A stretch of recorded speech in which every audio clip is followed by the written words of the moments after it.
Dios los bendiga, bienvenidos una vez más a su canal de Católicos Firmes en su Fe. Feliz Navidad a todos los que de alguna manera participan, interactúan con el contenido que nosotros en Católicos Firmes en su Fe hacemos en este canal para la gloria de Dios. Espero que hayan pasado una gran celebración de la solemnidad de la Natividad del Señor. Que hoy estemos gozosos y plenos porque el Dios del cielo y de la tierra ha decidido hacerse carne, hacerse uno de nosotros en todo excepto en el pecado. Precisamente hoy he querido hacer este programa, justo hoy, hacer este programa. Lo iba a hacer 2 días antes, pero no pude. Entonces lo estoy haciendo hoy y pues queda perfecto este programa para profundizar un poco en lo que nosotros como católicos celebramos el 25 de diciembre, la solemnidad de la Navidad, de la Natividad del Señor.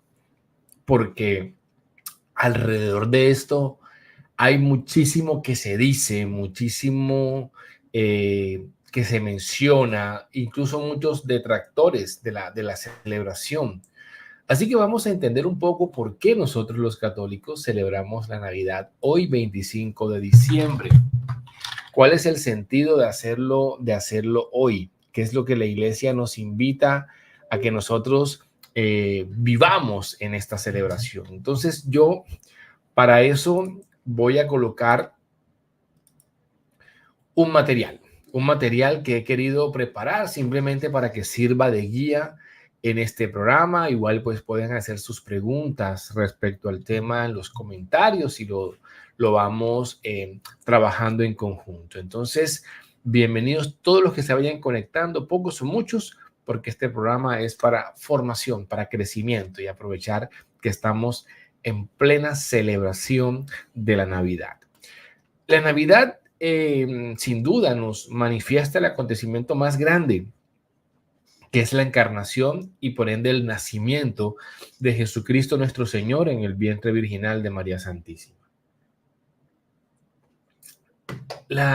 Si uno entiende que cuando los primeros cristianos empiezan a conocer del Evangelio, esto se va haciendo como de manera inversa. Lo que más les interesaba era saber qué había pasado con ese Jesús. Es decir, qué había acontecido con su pasión, muerte y resurrección. Y después interesarse en la vida pública del Señor y por último interesarse de dónde viene Él. Y sabemos que hay 2 evangelios que son los que van a trabajar el tema de la infancia del Señor, Mateo y Lucas. Así que va a haber un momento en que se van a empezar como a interesar qué pasa con la infancia, de dónde viene el Señor Jesucristo. Y los evangelios nos van a dar algunos datos interesantes con los que vamos a intentar aproximarnos para poder identificar cuándo fue que nació realmente Jesús y por qué la Iglesia Católica celebra el nacimiento del Señor el 25 de diciembre. Por lo menos la Iglesia Ortodoxa la celebra el 6 de enero, que es donde hacemos la Epifanía del Señor. Lo primero que vamos a hacer es acercarnos un poco al texto bíblico. Vamos a ver con los datos que nos entregan los evangelios qué podemos sacar nosotros de información que nos ayuden para poder determinar si es posible el mes exacto y el día exacto en que nació el Señor. Hay que decir de entrada que la Sagrada Escritura no nos da nunca la fecha exacta, no dicen qué mes nace el Señor, no dicen qué día nace el Señor. Podemos ir llegando a construir esa respuesta utilizando el texto bíblico y utilizando fuentes extra bíblicas de conocimiento de cómo vivían o cómo manejaban los calendarios los judíos en la época de Jesucristo. Así que vamos al grano en este momento. Aquí lo que te quiero mostrar es el Evangelio de San Lucas. El Evangelio de San Lucas arranca o empieza mostrándonos de alguna manera a Zacarías en el templo. Y nos dice, así hubo en los días de Herodes, rey de Judea, un sacerdote llamado Zacarías del grupo de Abías, casado con una mujer descendiente de Aarón que se llamaba Isabel.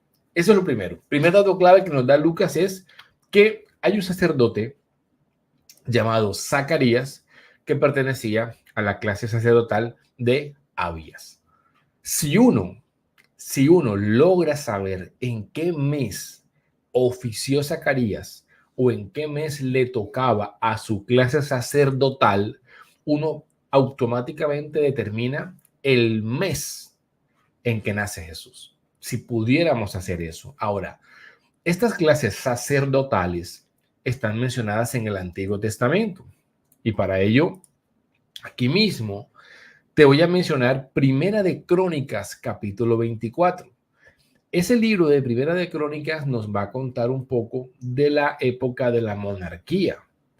Y es un texto largo, pero quiero que detalles un punto en específico. El texto empieza diciendo: el escriba Semaías, hijo de Natanael, uno de los levitas, los inscribió en presencia del rey y de los jefes, y en presencia del sacerdote Sadoc, de Ahimelech, hijo de Abiatar, y de los jefes de las familias sacerdotales y levíticas.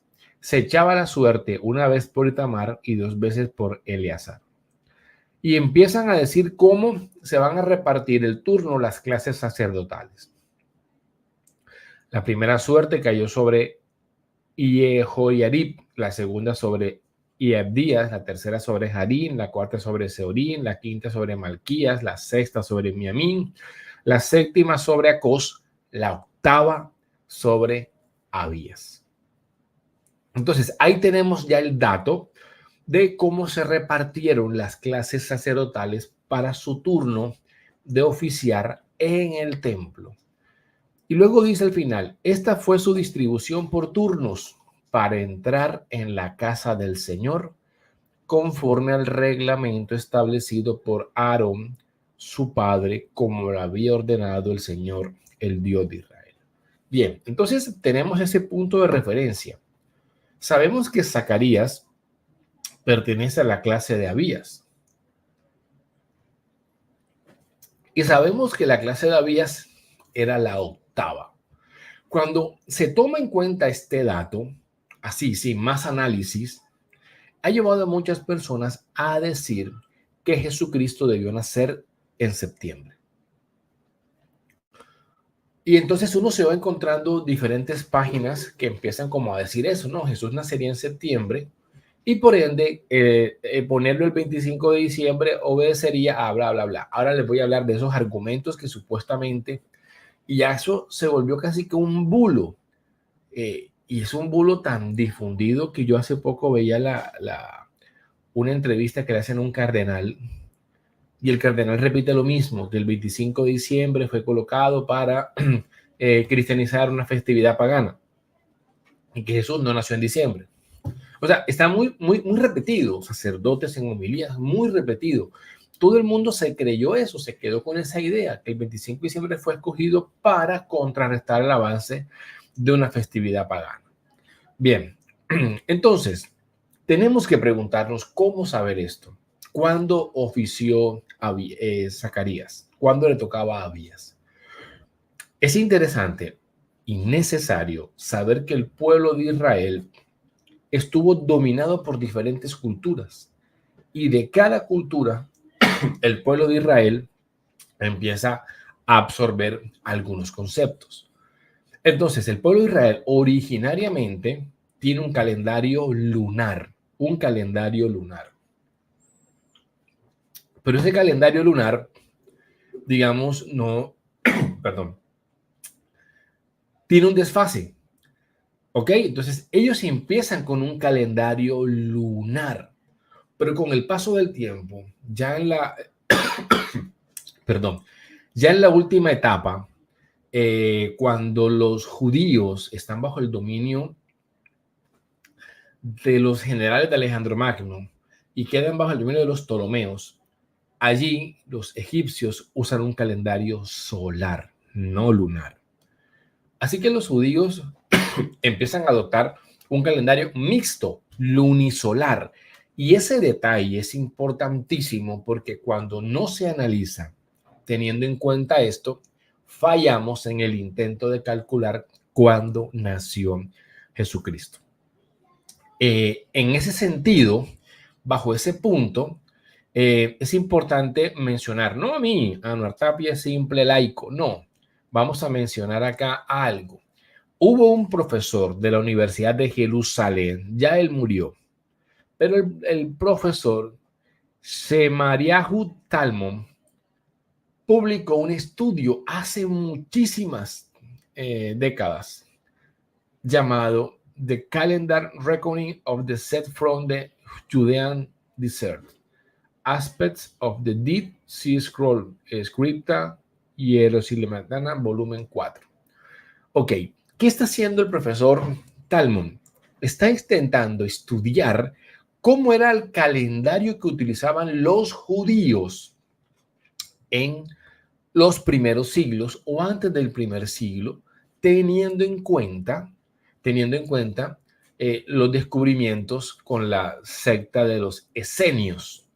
Y aquí también será otro punto que algunos van a decir, lo que pasa es que ese calendario no es totalmente de los judíos. No, pero nos deja ver cómo los esenios entendían las celebraciones. Él alcanzó a reconstruir documentación de un calendario de Qumran de los esenios y él con su investigación, ojo, él no es católico, él determina que a Abías le tocaban 2 periodos. En el tercer mes del 8 al 14, día del 8 al 14, y en el octavo mes le tocaba del 24 al 30. Esto es más o menos en la cronología, perdón, en el calendario judío. Y el doctor Talmon determina que el turno del octavo mes de Zacarías debía corresponder entre el 24 y el 30 de septiembre. O sea, este dato no está en la Biblia. Este dato lo sabemos nosotros precisamente es gracias a investigaciones de algunos autores. Entonces, gracias a estudios como el del doctor Talmon, es que se puede determinar que a Zacarías, en la segunda vez que le tocó oficiar, fue en el octavo mes, del 24 al 30, y cae mes de septiembre. Esto entonces va a contrastar con otros datos que salgan, pero hay que tener en cuenta lo que les digo, que el calendario para la época en que ya estamos analizando es lunisolar. No es únicamente lunar como un calendario de la época de Moisés, por ejemplo. Ya es un calendario lunisolar. Y hay otros autores, hay otras investigaciones que también empiezan como a dar cuenta que se hacía necesario ir intercalando. Yo por aquí tengo el dato de otro investigador, Gabriel Boccaccini, en una obra llamada Enoch and Qumran Origins. Él también menciona que era necesario intercalar un mes cada 3 años para armonizar el calendario lunar con el calendario solar, pero teniendo presente que los judíos estaban, digamos, también habían absorbido algunas ideas egipcias, no en cuanto a creencias, sino en cuanto a sistema solar, por ejemplo. Sistema solar no, calendario solar. Y lo fueron integrando. Ahora, es interesante un dato que tiene el Evangelio de San Lucas, porque el Evangelio de San Lucas nos dice a nosotros, y sucedió que cuando se cumplieron los días de su servicio, se fue a su casa.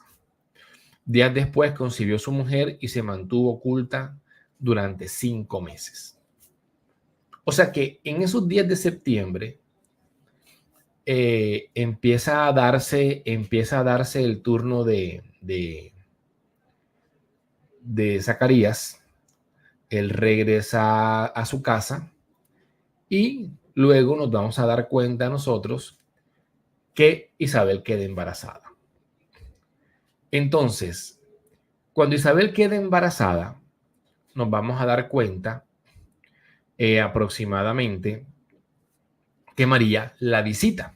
Entonces el ángel nos va a decir que, bueno, el ángel no, San Lucas nos va a decir que María Bueno, vamos a buscar el texto. Vamos a buscar el texto para ser precisos. En el Evangelio de San Lucas, en el pasaje cuando el ángel se encuentra con Isabel. Entonces, le dice, mira también Isabel, tu pariente, ha concebido un hijo en su vejez y ya está en el 6º mes, la que era considerada estéril, porque no hay nada imposible para Dios. Entonces, ¿qué sucede?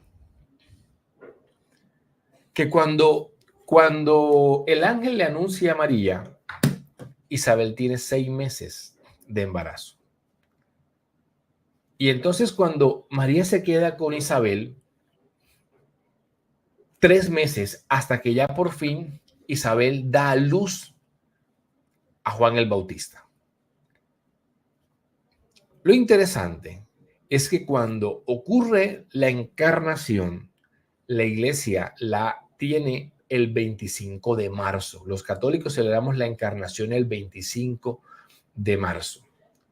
Entonces, cuando uno se va regresando en el tiempo y se va 3 meses hacia atrás, nos damos cuenta que pasan del 25 de marzo al 25 de febrero, va un mes, al 25 de enero van 2 meses, a diciembre 3 meses, a noviembre 4 meses, a octubre 5 meses, a septiembre 6 meses. Es decir, que aproximadamente hacia esos días en que termina el servicio, Zacarías, él regresa a su casa, concibe Isabel, y a los 6 meses en que María recibe la visita del ángel, nos estaría dando 25 de marzo, 9 meses antes que el nacimiento del Señor Jesucristo. Entonces, para que tengamos ese punto presente. Luego, la conclusión a la que llega el doctor Talmon va a coincidir con la celebración cristiana, porque nosotros nos damos cuenta que las liturgias, ok, entonces otro punto interesante es las liturgias bizantinas, ¿cuándo celebran el nacimiento de Juan el Bautista? El 24 de junio, es decir, 6 meses antes del 25 de diciembre. Entonces, las conclusiones del doctor Talmon coinciden prácticamente con la vivencia cristiana de las liturgias orientales, que sabemos que San Juan es el único de los santos de la iglesia a los que se le celebra el nacimiento, exceptuando a María Santísima. Es el único, porque a todos los santos le celebran es el día que muere. Entonces, fíjense cómo todo va cuadrando. Las conclusiones del doctor Talmon nos dicen que aproximadamente debió ser concebido en septiembre Juan el Bautista para que nazca en junio, 6 meses antes que nace Jesucristo. Entonces, miren qué interesante que esto no es algo que los católicos nos inventamos de la manga, sino que obedece a investigaciones que hacen historiadores serios, como este profesor de la Universidad Hebrea de Jerusalén. O sea, no hay ningún tipo de carga parcial a que quiera favorecer algo de la Iglesia Católica. Entonces, para que tengamos eso muy presente. Saludos aquí para Griselda, que ya se conectó hace unos minuticos. Randall, bienvenido desde Costa Rica, buenas noches. Y a todos los que vayan conectándose y viendo este programa, aunque no manden saluditos.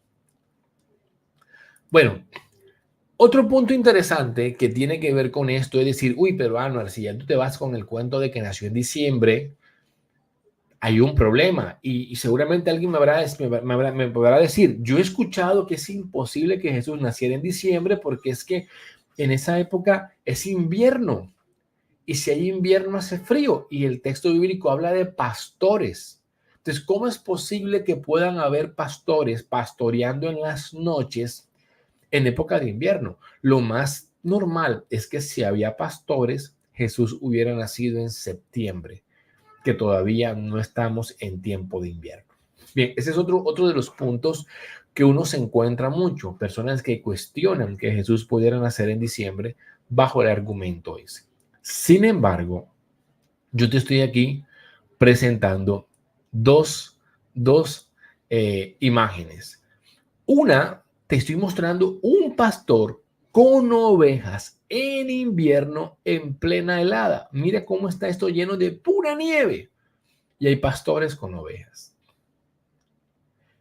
La imagen que está en la derecha corresponde a un 3 de enero. 3 de enero en época de invierno. En época de invierno. En una región de Israel. ¿Cómo entonces podríamos decir que era imposible que hubiera forma de que Cristo naciera en diciembre por el simple hecho de que había pastores y era invierno? Es decir, cuando uno hace una búsqueda rápida, y tú la puedes hacer, buscar en Google, ovejas pastoreadas en invierno, y vas a darte cuenta que ya hay imágenes como esa. Por eso me gustó mucho esta de la izquierda, porque mira, hay nieve. O sea, aquí hay nieve, y esta nieve nos está mostrando ovejas. Entonces, no es que es imposible. ¿Por qué? Porque hay que tener en cuenta algo. Los sacrificios en el templo ocurrían todos los días.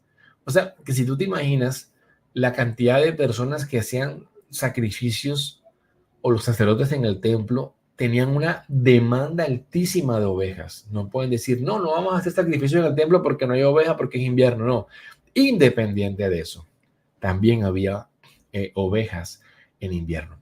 Entonces, no es cierto ese argumento de que porque haya pastores pastoreando en invierno era imposible que Jesús naciera en diciembre. Sobre esta misma línea, aquí te quiero mostrar algo. Vamos a mirar cuál es la temperatura de Belén aproximadamente en tiempo de invierno. Aquí dice, la temporada fresca dura 3.1 meses del 6 de diciembre al 9 de marzo. Y la temperatura máxima promedio diaria es menos de 15 grados. El mes más frío del año en Belén es en enero, con una temperatura mínima promedio de 5 y máxima de 12. Yo soy una persona que vive en tierra caliente. O sea, mi ciudad, Barranquilla, Colombia, tiene una aproximadamente una temperatura en época calurosa de 34, 35 grados. Y en época de frío en mi ciudad son 25 grados. Ya uno siente frío aquí con 25 grados. Ahora, sin embargo, no sé de los que estén conectados, los que van a este video. Hay ciudades, aquí en Colombia hay ciudades que su temperatura, por ejemplo, Bogotá, maneja una temperatura parecida a la de Belén en algunos momentos. Si alguien me corrige, si no es así. Pero si nosotros vemos que la temperatura promedio que se daba es de aproximadamente entre 5 y 12 grados, no es que sea, o sea, es que esto no es el Polo Norte, donde está el falso Santa Claus allá. No. Es que es imposible que haya vida, que es que no, todos los esquimales allí. No. O sea, en Belén puede haber una temperatura de 5 a 12 grados y eso no impide la vida. O sea, mira la foto que te mostré ahorita, donde había pastores. Mira, aquí pastoreando con frío en época de invierno. Entonces, decir que era imposible que pudieran haber pastores en el día que nació Cristo si hubiera sido invierno, no, falso. Entonces, veamos esto. Ya vimos el tema de la temperatura. Ahora, otro punto importante es, miremos el tipo de ovejas, como por ejemplo las ovejas ahuasi que se pueden criar en esa zona. Las ovejas ahuasi son reproductoras temporales, teniendo una amplia temporada de reproducción. Dicha temporada para las ovejas ahuasi comienza entre mediados de junio y julio, con partos durante el otoño y el invierno. En la mayoría de los sistemas de producción, los carneros conviven durante todo el año con las ovejas. Entonces, acá abajo dice, bajo condiciones naturales, la temporada de reproducción de la oveja ahuasi ocurre durante el verano y el otoño. Así las ovejas solo pueden parir una vez al año. La temporada de apareamiento de las ovejas es a anales de junio hasta principios de septiembre, para parir entre anales de noviembre a principios de febrero. O sea, las ovejas ahuasi pueden parir en época invernal. ¿Ok? Ahora acá dice, a pesar de estos datos, se reporta que la oveja ahuasi puede parir durante todo el año. Entonces, uno dice, tienen que haber pastores porque ese tipo de ovejas necesitan parir durante todo el año, pero si no miramos el dato general, vayamos al específico. Es que las ovejas pueden parir entre finales de noviembre y principios de febrero. Entonces, El argumento de que no pueden haber ovejas o no pueden haber pastores si Jesús nació en diciembre no tiene evidencia. Parte más como de la creencia de la gente. También aquí un saludo para Luis. Gracias, Luis. Y publiqué la foto de mi familia. Familia bastante numerosa, para que vean la publicación también en el canal de YouTube. Un saludo, Luis. Entonces, fíjense que estábamos viendo ya que por el cálculo de cuándo le tocó a Zacarías oficiar, autores como el doctor Talmon pueden determinar que fue en septiembre, por tanto, Cristo nació en diciembre. Luego vimos que no es imposible que hubiera pastores pastoreando en época de invierno, porque la temperatura lo permite, porque ya hay fotos que les he mostrado que sí lo hacen y porque hay ovejas que pueden aparearse en época invernal y hay que cuidar las ovejas. Entonces, nos vamos dando cuenta que no es como nos quieren mostrar. Bien, ahora, otro punto interesante aquí es el lugar donde Cristo nace. Este punto va a ser interesante. Lucas en el capítulo 2 nos viene a decir: sucedió que mientras ellos estaban allí se le cumplieron los días de alumbramiento y dio a luz a su hijo primogénito, lo envolvió en pañales y le acostó, ojo el término, le acostó en un pesebre, porque no tenían sitio en el alojamiento. Lucas 2, 6, 7. Bueno, ¿qué quiero que nosotros tengamos aquí presente? José y María están en Belén por un censo que el emperador determinó. Y José y María están haciendo los trámites seguramente, y cuando suceden los trámites le llegan los dolores de parto. Dice,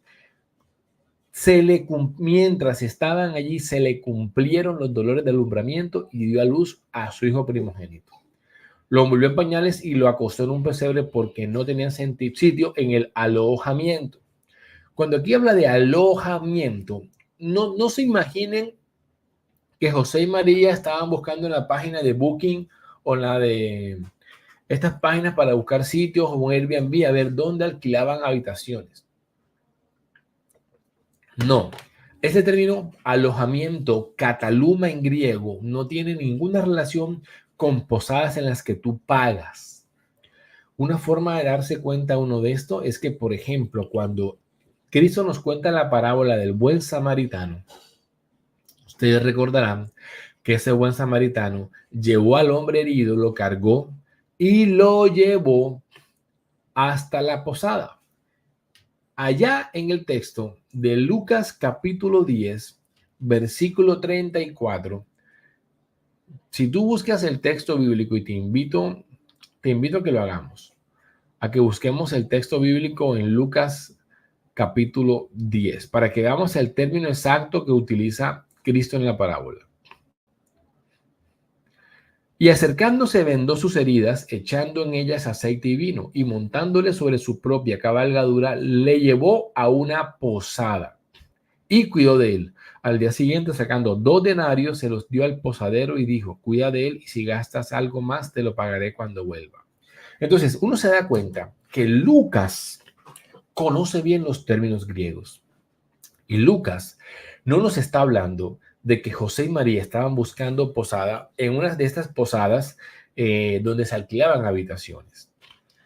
Llega un punto en que, acuérdense que hay un censo, que todo el mundo está yendo, o sea, todos tienen que irse a empadronar. O sea, si había más personas como José, descendientes de allá de Belén, tendrían que ir. O sea, que eso habría gentío. Entonces, claro, estarían todas las, y voy a mencionarlo con el término, pandoqueyo.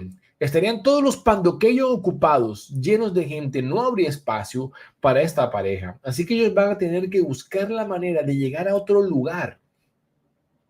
A otro lugar. Y entonces, si no es pandoqueyo en la palabra, que es la que aplicó para el pasaje del buen samaritano, ¿a dónde entonces llegaron José y María?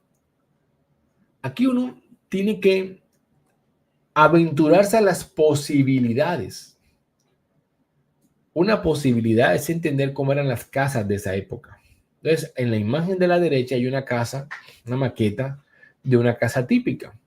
Las casas típicas generalmente tenían una planta superior donde estaban las habitaciones y las personas, y tenían una parte inferior que era como la pesebrera, el establo, incluso un cataluma, un alojamiento, donde se guardaban cosas, donde se guardaban animales.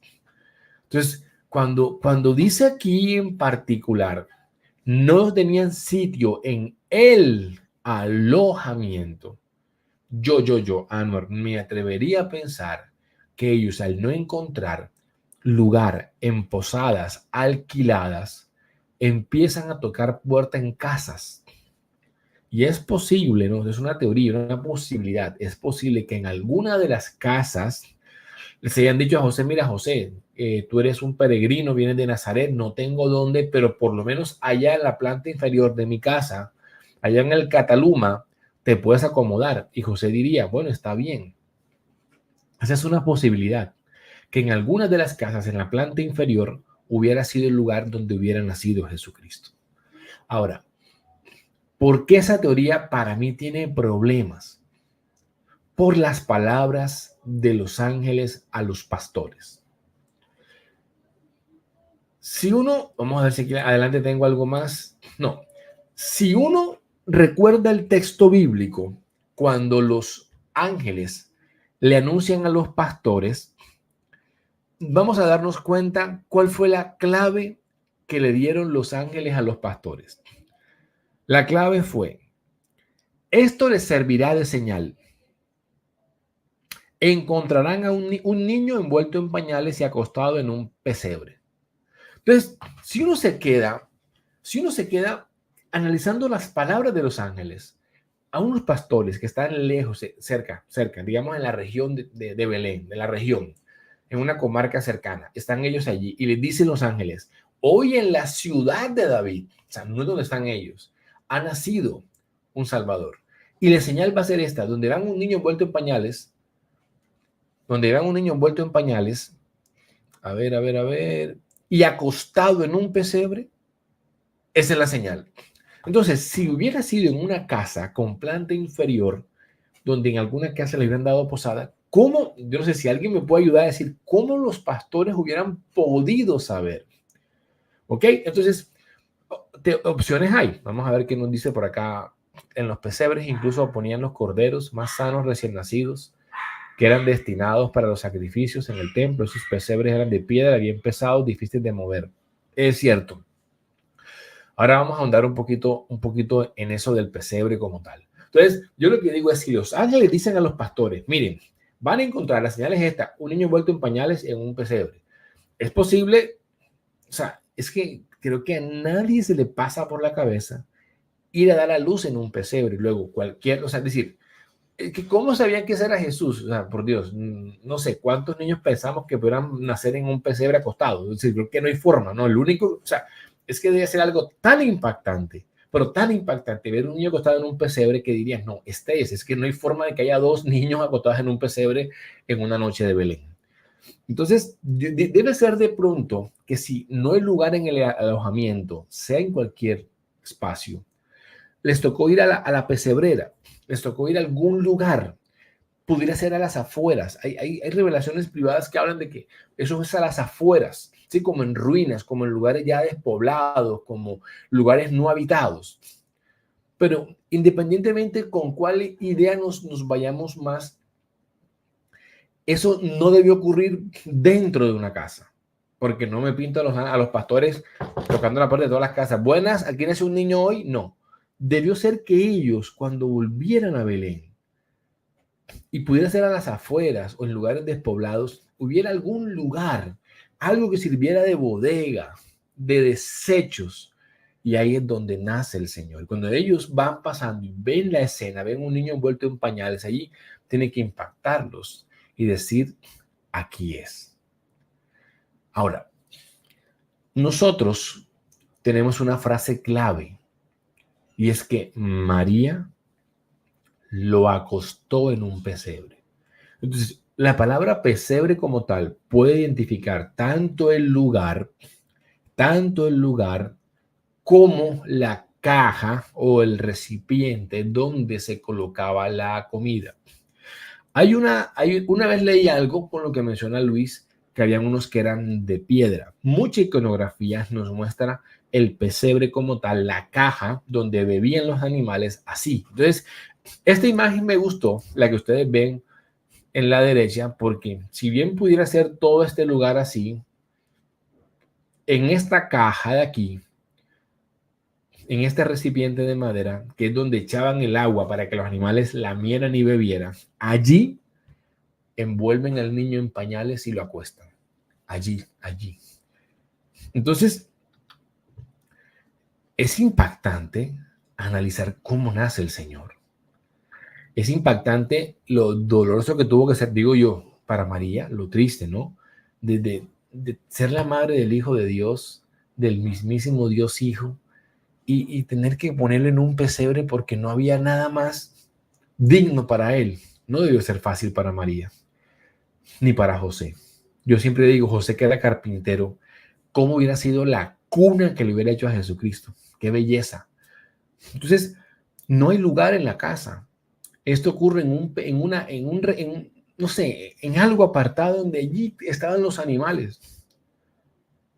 Y lo interesante entonces es eso, que ahí acuestan al niño. Entonces el pesebre es la caja donde acuestan al niño Jesús.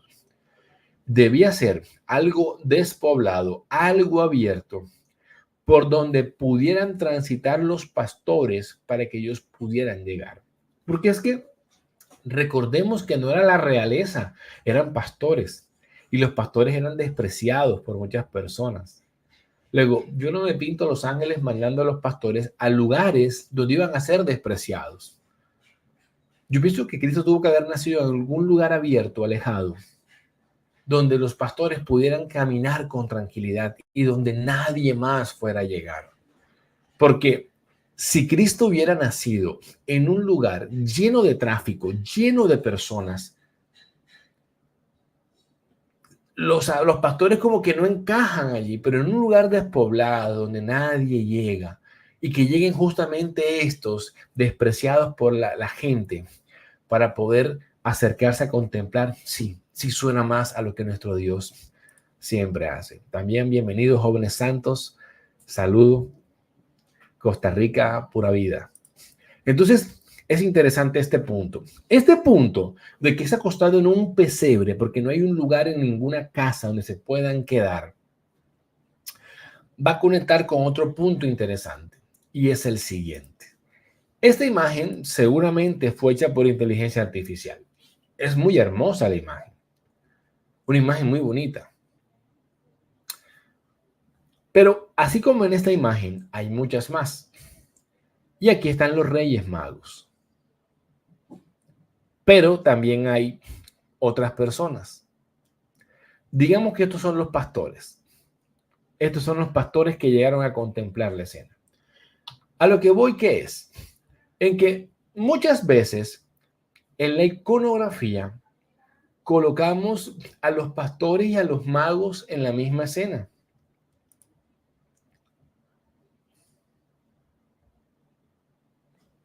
Claro, los ángeles dicen, les ha nacido un Salvador. Eso es un dato interesante, porque la palabra Salvador no aparece ni en Mateo ni en Marcos y en Lucas aparece 3 veces la palabra Salvador. Es el que más énfasis tiene en la palabra Salvador. No usó la palabra Mesías, usó la palabra Salvador. Eso tiene un poco de que ver con el público al que le predica Lucas para que en su evangelio mencione 3 veces la palabra Salvador. Entonces, este punto es interesante de ver que colocan a los pastores y a los magos en el mismo lugar. Eso es la iconografía. Inclusive también hay muchas imágenes y lo van a hacer así. Pero ¿por qué esto es interesante? Por lo siguiente. En Lucas es claro que los pastores llegaron el día que nació Jesús. Os ha nacido hoy. O sea, es clarísimo que los pastores llegaron el día en que nació Jesús. Pero la pregunta es, ¿cuándo llegaron los Reyes Magos? ¿Cuándo llegaron? No me digan que el 6 de enero, por favor. No, a los 8 días, no. Porque ahí hay un dato interesante. Y es algo que Mateo dice que Lucas no. Los magos cuando llegaron, entraron en la casa. Ojo, entraron en la casa. Esta imagen que vemos aquí es como si los pastores hubieran llegado el día que nació Jesús. Pero cuando uno contrasta que Lucas dice que no había espacio en el alojamiento, en algún lugar, en alguna casa, Cataluma, y tienen que irse a un lugar despoblado, alguna gruta, algún lugar así abierto para poder colocar al Señor.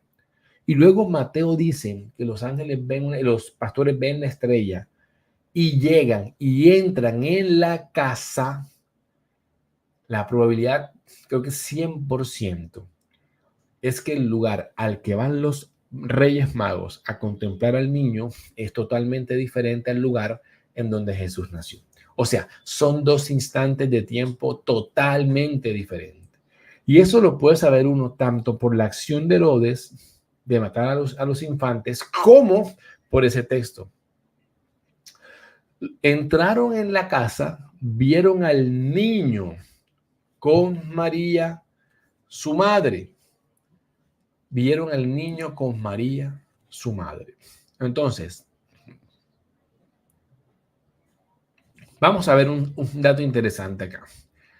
Voy a buscarle una. Yo tengo una aplicación que tiene la traducción interlineal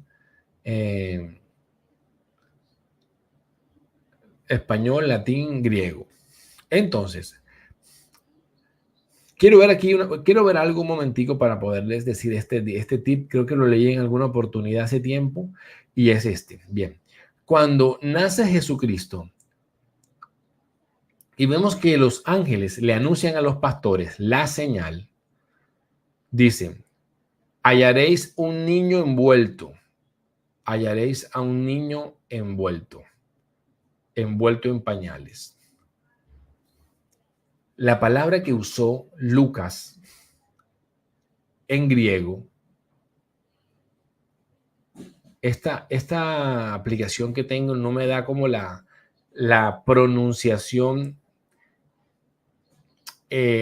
correcta en, digamos, en español. Entonces no sabría, pero sí, está en el mismo texto. Cuando le dicen hallaréis un niño envuelto en pañales. Entonces aquí la palabra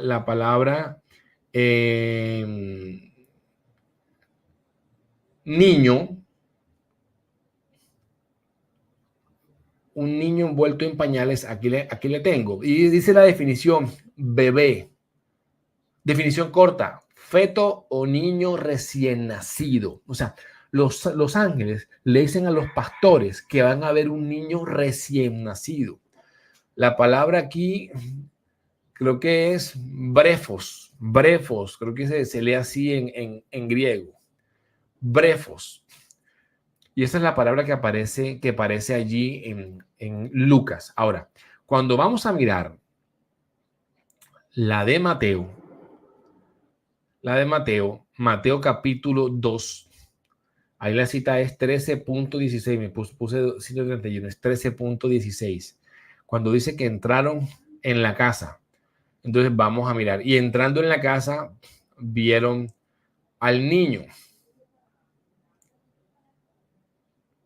Entonces, aquí la palabra es diferente. Ya les estoy buscando la palabra para que por lo menos,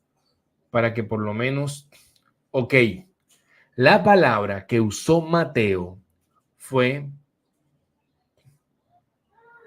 paidión y dice niño pequeño. Niño pequeño. Ojo que no dice infante, no es brefos allá, sino niño pequeño. Mira qué dato tan interesante. Primero, la diferencia entre las palabras. Ni siquiera fue en la Cataluma. Dice, la palabra en griego para casa fue oikian. O sea, el lugar donde entran los Reyes Magos es un lugar diferente en donde nació Jesucristo. Entonces uno dice, claro, nació en una gruta, en una pesebrera, en algún lugar así abierto. Con el paso de los días, obviamente esta noche dan a luz y hasta que encuentran una casa para poder quedarse en Belén. Y es esa casa donde llegan los Reyes Magos.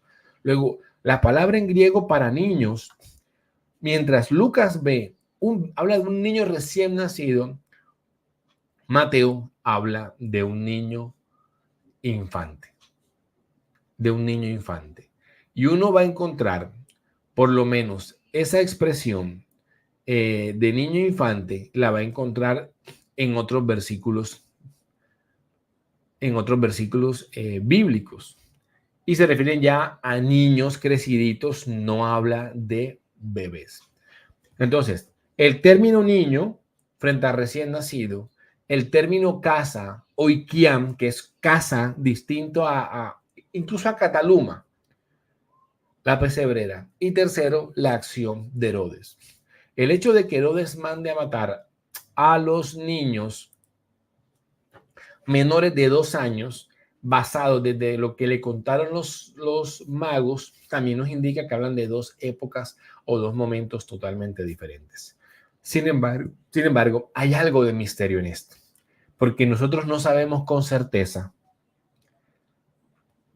en qué momento los magos vieron la estrella respecto a la aparición de la estrella.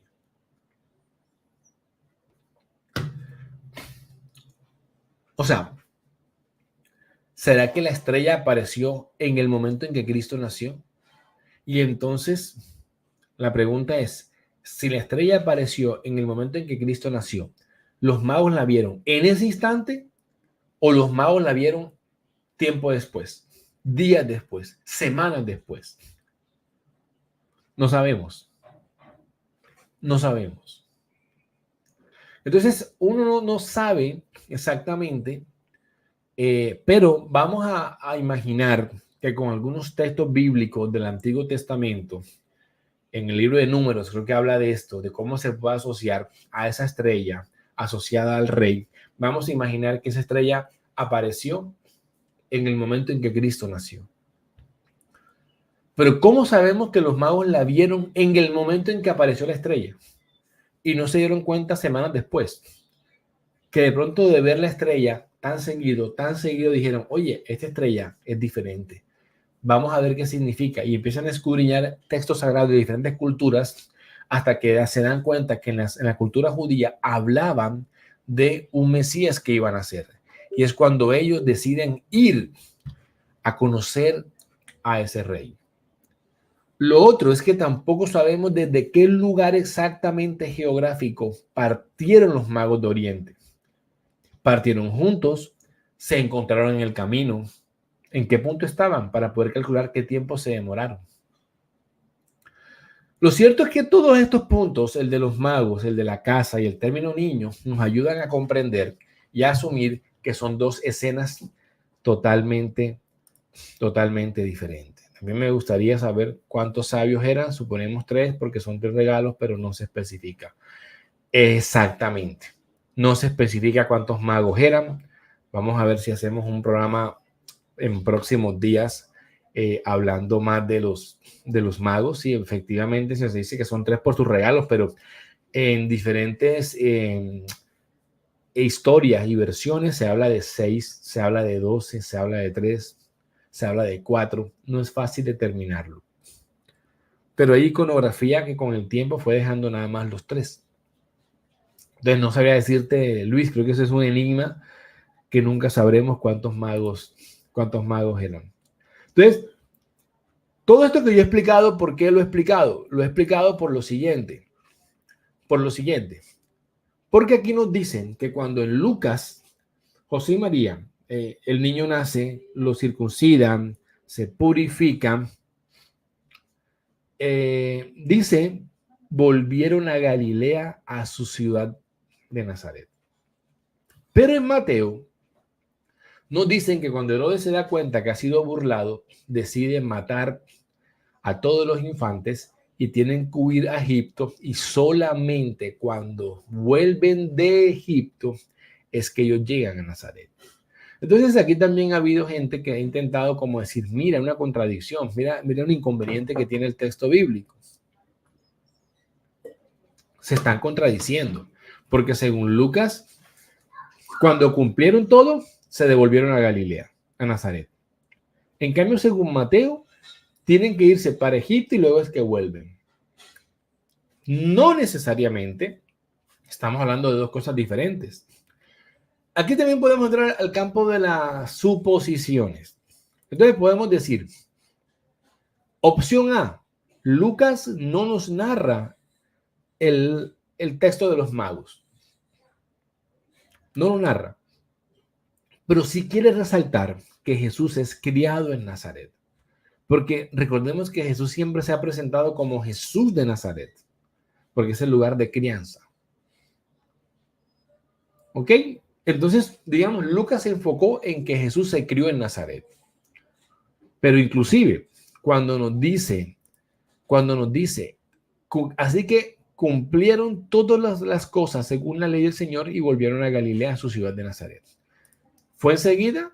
No sabemos cuánto tiempo pasó. Segunda opción, que puede ser también plausible, José y María presentan a Jesucristo, van a Nazaret. ¿A qué? A presentar al niño, a que lo conozcan el resto de familiares. Es que tengamos presente que ellos dos vivían en Nazaret. Vivían en Nazaret. Y después de un tiempo regresan a Belén. Tal vez tomaron la decisión de que Jesús naciera en Belén, creciera en Belén, porque ahí fue que nació. Entonces, es una posibilidad. Van a Nazaret, vuelven a Belén, estando en Belén, 2 años el niño, aparece Herodes, quiere matarlo, y entonces es cuando ellos viajan a Egipto. Entonces, no necesariamente hay una contradicción entre Mateo y Lucas. Están narrando dos momentos diferentes. Y Lucas no nos dice cuánto tiempo pasa en el momento en que ellos vuelven a Galilea. Es decir, las posibilidades son variadas, pero no tenemos por qué asumir nosotros que están intentando engañarnos con esto. Entonces, miren todo este punto tan interesante. Ahora, hablemos un poco del 25 de diciembre. Mire, el 25 de diciembre ha sido acusado falsamente de muchas cosas. De que fue escogido por el solsticio de invierno. Falso. Yo hice en el canal, lo pueden ver, de hace unos días, un programa que me invitó Risbel en su canal y compartió un tema sobre el falso espíritu de la Navidad, y hay alguna explicación muy completa de todo lo que tiene que ver con el solsticio de invierno, 21 de diciembre, pero no. El solsticio cae 21 de diciembre, Jesús nace 25, no tiene ninguna relación. No, que tiene que ver porque los romanos celebraban las Saturnalias. Falso. Esas eran del 17 al 23 de diciembre. No tienen que ver con el 25, no calza.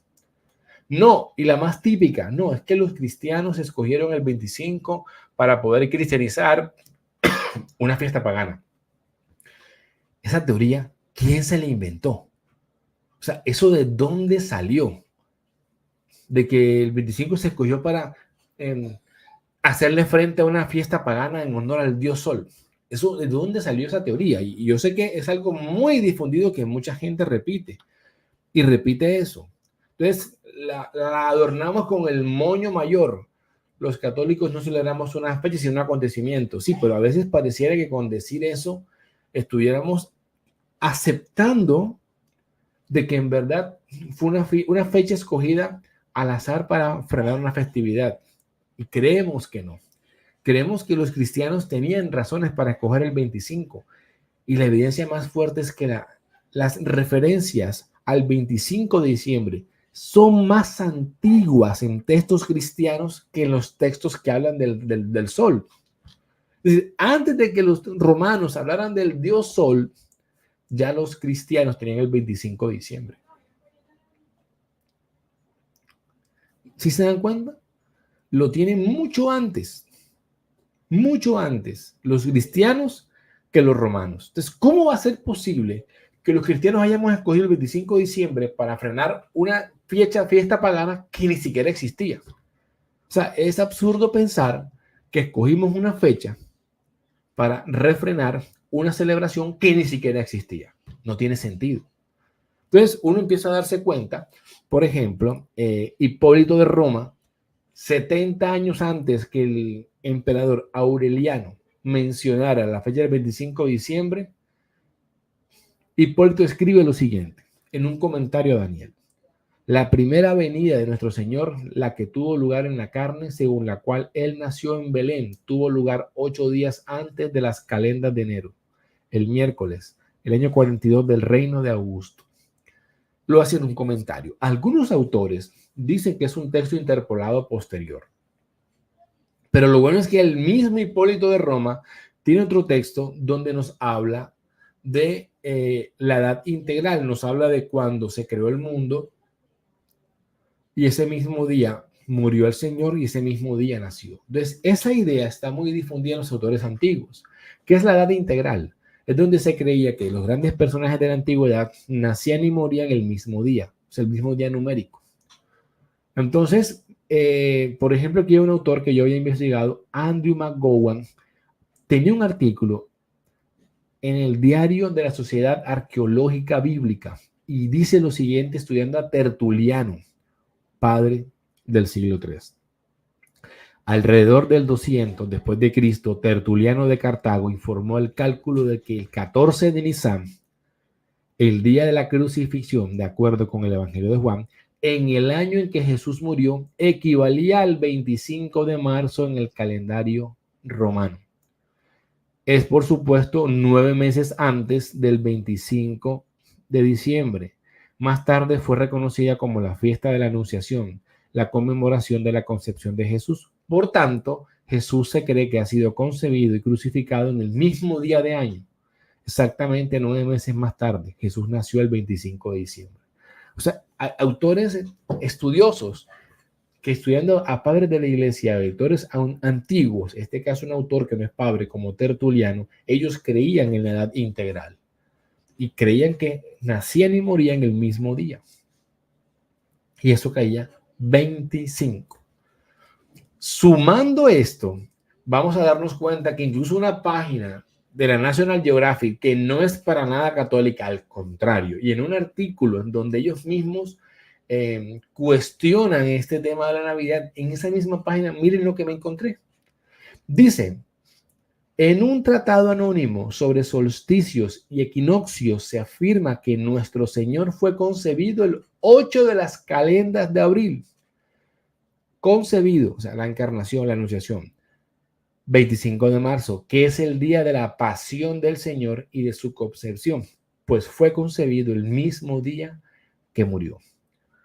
Está por el autor B. Bout, Los orígenes de la Navidad y la Epifanía, 1932. La National Geographic diciendo que hay referencias de que Jesús nació el 25 de diciembre.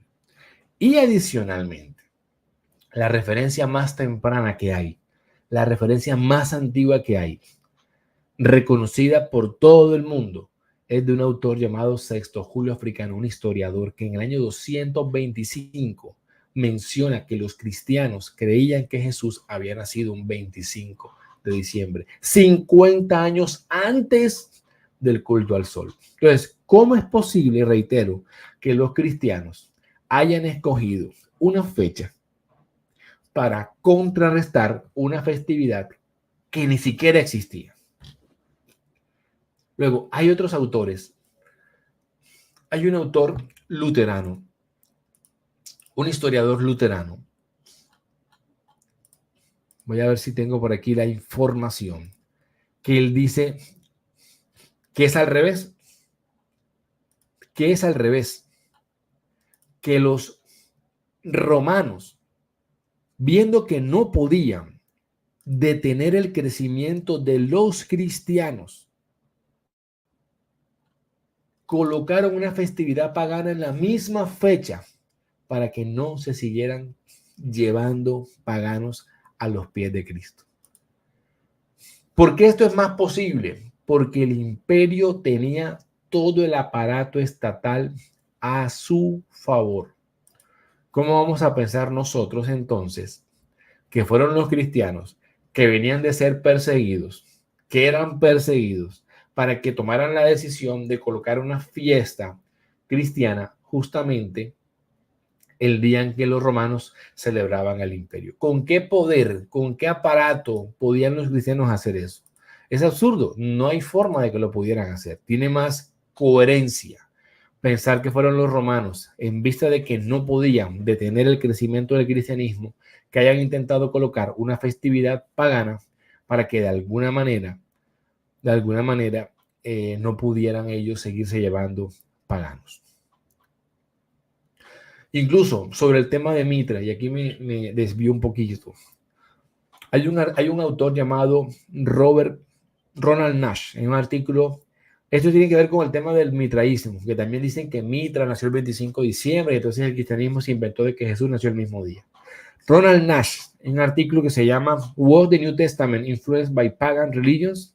Cita a un profesor de crítica textual llamado Bruce Metzger y dice lo siguiente: no hay que suponer acríticamente que los misterios siempre influyeron en el cristianismo, ya que no solo es posible y probable que en ciertos casos la influencia se mueve en dirección opuesta. No debería ser sorprendente que los líderes de los cultos que fueron impugnados con éxito por el cristianismo deben hacer algo para contrarrestar el desafío. ¿Qué mejor manera de hacerlo que ofreciendo un sustituto pagano para intentar contrarrestar la creciente influencia del cristianismo por la imitación que son claramente evidentes en las medidas instituidas por Juliano el Apóstata, que fue el emperador romano desde el 361 al 363? Así que miren todo lo que venimos diciendo. Es decir, ahora, ¿a qué voy con esto? No, tú puedes afirmar que Jesús nació el 25 de diciembre. Yo no lo puedo afirmar. Lo que digo es que las referencias al 25 de diciembre son mucho más antiguas que las referencias al culto al sol, que no coinciden en fecha ni con las Saturnalias ni con el solsticio de invierno. Alguna razón tendrían que tener los cristianos para que desde el siglo III iniciando hubieran colocado el 25 de diciembre. Nunca lo sabremos, pero coinciden muchos elementos para decir tiene fundamento poder afirmar que Jesús nació el 25 de diciembre. Pero ahora aquí hay otra parte más que tiene que ver con este tema. La Navidad tiene enemigos y voy a hablar de 3 enemigos que tiene la Navidad. Hablamos de los que la persiguen. Mire, la Navidad se enfrenta a algo muy triste. Por ejemplo, en Francia hace un tiempo vi esta noticia. La justicia ordena retirar el pesebre del ayuntamiento de Perpiñán, en Francia. El Tribunal Administrativo aplica la ley francesa de 1905 sobre laicismo y amenaza con una multa de 100 euros al día. Luego en otra página mostraban los 10 países que prohíben celebrar Navidad. Hay países musulmanes que prohíben, un cristiano tiene prohibido hacer una celebración de Navidad. Los católicos tenemos que despertar, proteger la Navidad, porque realmente está siendo atacada de muchas maneras. Ya el poder, ya no es el Imperio Romano, ahora es el poder estatal, queriendo destruir, queriendo prohibir. Tristemente, en un país que no sea cristiano, sino que sea musulmán, tienen todas las de ganar. Ahora, hay países que no celebran Navidad porque no corresponden con lo que ellos creen. Por ejemplo, Israel. Los judíos no celebran el nacimiento de Jesús, pero no prohíben que un cristiano lo celebre. Otros países como Arabia, por ejemplo, sí prohíben que se celebre la Navidad. Entonces, hay que tener esto muy, muy presente y tener mucho cuidado con estos enemigos. Ante estos, ¿qué podemos hacer? Nada. Elegir buenos políticos. Simplemente eso, elegir buenos políticos para que no llegue. Yo escuché que hace un par de años hubo una propuesta del gobierno mexicano de izquierda, AMLO, para prohibir esto y luego veo que lo tumbaron, no accedió, la corte no lo echó para adelante. Entonces, ahí nos damos cuenta cómo este es un enemigo fuerte que tiene la Navidad. Pero a ver, ¿qué piensan de este? A mí esto sí me tiene en shock. Esta noticia es de este año, esta de aquí. Los pesebres LGTB ya se empiezan a ver en Estados Unidos. Un pesebre con 2 San José. Por favor, qué falta de respeto, qué blasfemia esto que estamos viendo. Y no faltará que le pongan a San José después, le pongan la bandera del lobby. Entonces, esto ya, digamos, es preocupante.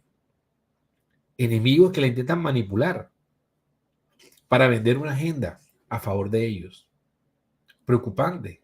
Inclusive esta otra que está aquí no es tan reciente, del 2017, y esta era de una página llamada Igualdad LGBT y decía, este es el cartel oficial de la Navidad de Sevilla. ¿No les parece un poco homoerótico? O sea, si este es el Arcángel San Gabriel de una ciudad, miren cómo promueve esto. Es totalmente preocupante. Preocupante, preocupante. La ideologización que le presentan a todas las cosas de Dios. Ahora se meten con la Navidad. Entonces, esto de los pesebres LGBT realmente, para mí es aberrante que se permita. Entonces, por un lado los prohíben, pero por otro, estoy seguro que estos no los prohíben. Estos son diversos, son mente abierta. Tristemente, esto está atacando la fe.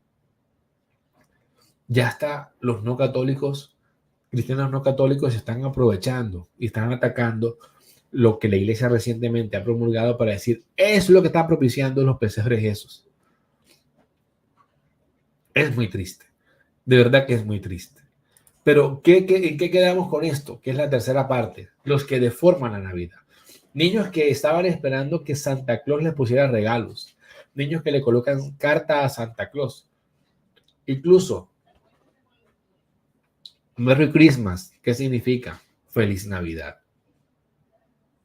¿Y cómo lo han ido destruyendo? Felices fiestas. Antes era la Navidad que hablaba de Jesús. Luego fue la Navidad que hablaba de Santa. Ahora ni siquiera habla de Navidad. Ahora habla es de felices fiestas. Los enemigos que la deforman, los enemigos que la manipulan y los enemigos que la persiguen.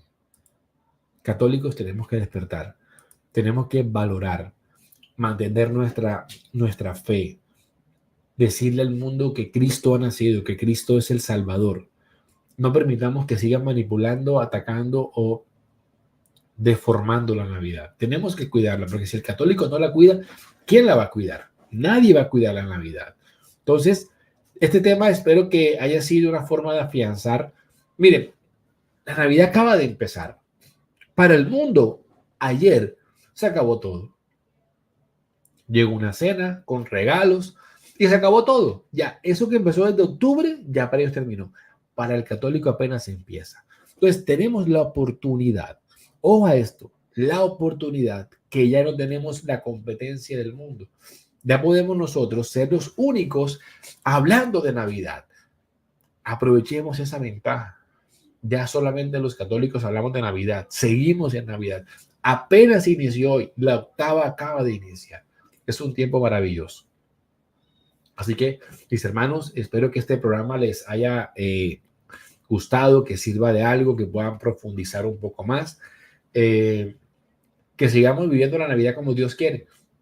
Emocionados porque Cristo ha vencido, Cristo ha nacido y en un pesebre nos ha dado la vida eterna. Entonces, Dios los bendiga, los espero en un próximo programa. Gracias por conectarse, compartan, denle like, ayúdenme a poder llegarle a más personas con este contenido. Nos vemos en un próximo programa de este su canal, Católicos Firmes en su Fe.